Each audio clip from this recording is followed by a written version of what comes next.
कभी कभी आपको अपने गुरु में भगवान का रूप दिखाई देना चाहिए। कभी अपने पति में राम का रूप दिखाई दे। जिस समय तुम्हारा पति सत्य, शांति, समता, सहनशीलता, सौम्यता, शिष्टता, सभ्यता का व्यवहार करने लग जाए तो समझ लेना उसके अंदर राम का प्रभाव आ गया है। वो पति तुम्हारा राम के समान है। जिस समय तुम्हारी धर्म पत्नी के अंदर पति के प्रति बहुत प्रेम उमड़े, पति का ध्यान करने लग जाए तो समझ लेना फिर उसमें सीता का प्रभाव आ चुका है। कभी कभी अपनी पत्नी में सीता का रूप भी देखना, भाई में लक्ष्मण का रूप देखना। जब तुम्हारा भाई तुम्हारे इशारे से सेवा कार्य करने लगे तो समझ लेना वो लक्ष्मण का रूप है। लक्ष्मण का तत्व उसमें विकसित हो रहा है। कभी कभी तुम्हारा भाई जब तुमसे बहुत प्रेम करे, तुम्हारी याद करे तो उसके अंदर भरत का रूप देखना, क्योंकि भरत उसी व्यक्ति का नाम है जो प्रेम से भरा हुआ है, जिसके अंदर प्रेम ही प्रेम है। तुलसीदास भरत जी का जब वर्णन करते हैं तो उनकी कलम रुक जाती है। तुलसीदास रोते हैं और तुलसीदास लिखते हैं कि मैं लक्ष्मण का वर्णन कर सकता, राम का वर्णन कर सकता, शत्रुघ्न के बारे में मेरी लेखनी बहुत कुछ लिख सकती है, सीता के बारे में भी एक अध्याय रच सकता हूँ, लेकिन जब भरत का नाम आता है तो मेरा मन भी प्रेम और करुणा से भर जाता है।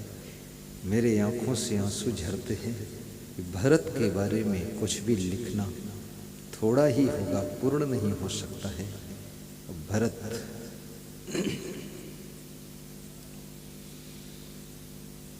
प्रेम से भरा हुआ जीवन है जिसका, वो भरत का रूप होता है।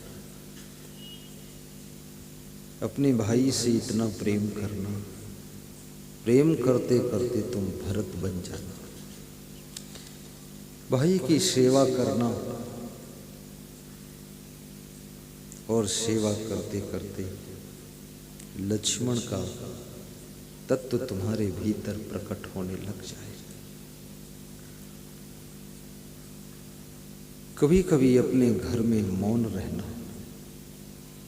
जिस समय सभी लोग शोरगुल मचा रहे हों, हल्ला मचा रहे हों, लड़ रहे हों, तर्क वितर्क कुतर्क कर रहे हों, उस समय थोड़ा मौन की साधना करना। कभी कभी बोलने से समस्या का समाधान होता है और कभी कभी बोलने से समस्या और बढ़ती है। वहाँ पर मौन रहने से समाधान निकलता है। हर किसी को हर बात का जवाब ना दीजिए, हर किसी को हर बात का जवाब ना दीजिए।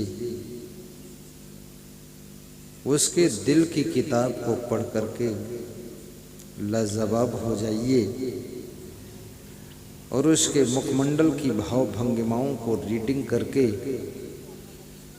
उस व्यक्ति को अपने भीतर के प्रेम का हिसाब दीजिए कि तेरे लिए मेरे अंदर बहुत बड़ा प्रेम है। और प्रेम जब ओवरफ्लो होता है तो वहाँ शब्द निकलना बंद हो जाते हैं, भाषा भी शांत हो जाती है और आवाज़ें बंद हो जाती है। इसलिए महात्मा बुद्ध ने कहा है कि प्रेम आंखों से नहीं देखता है, प्रेम तुमको हृदय से देखता है। प्रेम एक एहसास, फीलिंग का विषय है। और कितने लोग रीडिंग नहीं कर पाते हैं कि हमसे कौन कितना प्रेम रखता है। प्रेम को पढ़ना भी सीखो। तुमने गीता पढ़ी है, रामायण पढ़ी है, बीजक पढ़ी है, तुमने बहुत सी किताबें पढ़ी हैं, केमिस्ट्री पढ़ी, फिजिक्स पढ़ी, biology, botany, mathematics, commerce, science, agriculture सब पढ़ा है, लेकिन प्रेम की किताब को तुमने नहीं पढ़ा है। प्रेम भी पढ़िए। इस बात पर गौर करना, अपने घर में जाकर देखना कि मेरी डोकरी माँ का प्रेम मुझसे कितना है, मेरे बूढ़े बाप का प्रेम कितना है। उनकी क्रियाओं को देखना, वो कितनी फिक्र कर रहे हैं। और जिसको तुमसे प्रेम होगा उसकी पहचान है, वो तुम्हारी फिक्र बहुत करेगा, तुम्हारी परवाह करेगा, तुम्हारे खाने पीने का ख्याल करेगा, सोने का ख्याल करेगा। जिसको प्रेम कम होता है ना, खुद तो खा लेगा, खुद बिस्तर पर लेट जाएगा, रजाई ओढ़ लेगा और तुमको बता देगा कि मुझे डिस्टर्ब मत करना, किचन में भोजन रखा, खा लेना, बस बात कर। तेरे को डिस्टर्ब करना, जो इतने बजे रात को आ रहा है उसको डिस्टर्ब नहीं हो रहा है, वो नहीं जाग रहा है, वो बिस्तर पर है। तुम घर में हो, तुमको डिस्टर्ब हो रहा है। हद कर दी तुमने। घर में अगर चोर घुस जाए तब डिस्टर्ब होगा कि नहीं होगा? घर में डाकू घुसे डिस्टर्ब होगा कि नहीं? घर में सांप घुस जाए डिस्टर्ब होगा कि नहीं? तू तेरे पति को सांप से भी ज्यादा गिरा गुजरा समझती, उसके आने से डिस्टर्ब बताती। फालतू बात मत कर, उठ जाग, रिसीव कर, भोजन परोस कर खिला। अंग्रेजी मत बोल, हिंदी में बात समझ, गुजराती में काम कर।